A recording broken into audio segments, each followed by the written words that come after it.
خدا جب درد دیتا ہے تو تسکین بھی دیتا ہے، تو مانگ اسی سے تسکین، صبر اور اس کی مدد، پھر تو رحمان کو رحیم ہی پائے گا۔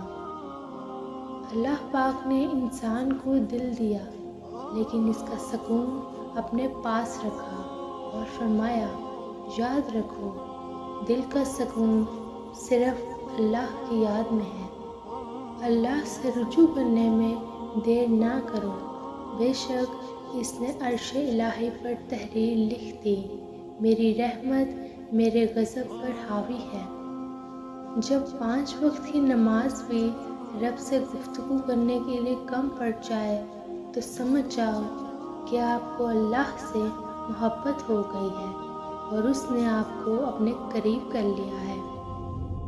ہمارا اور رحمان کے عرش کا فاصلہ ایک آواز دینے کا ہے جو سچے دل سے نکلی ہو، وہ رب کریم خود فرماتا ہے تم مجھے پکارو، میں تمہاری پکار کا جواب دوں گا۔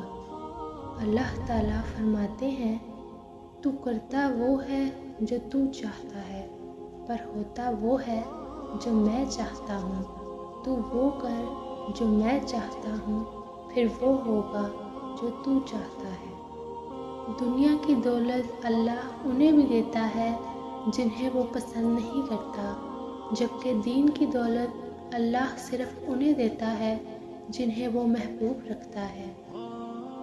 اللہ سے اس کے وہی بندے ڈرتے ہیں جو اس کی عظمت کا علم رکھتے ہیں۔ بہترین لوگ بہترین نیت رکھتے ہیں، جس کی وجہ سے اللہ تعالیٰ ان کے تمام کاموں کو سنوار دیتا ہے، اور جس کام کو رب سنوار دے اسے کوئی بندہ کیسے بگاڑ سکتا ہے۔ دوا کی تلاش میں رہا دعا کو چھوڑ کے، میں چل نہ سکا دنیا میں خطاؤں کو چھوڑ کے۔ حیران ہوں میں اپنی حسرتوں پہ اقبال، ہر چیز خدا سے مانگ لی مگر خدا کو چھوڑ کر۔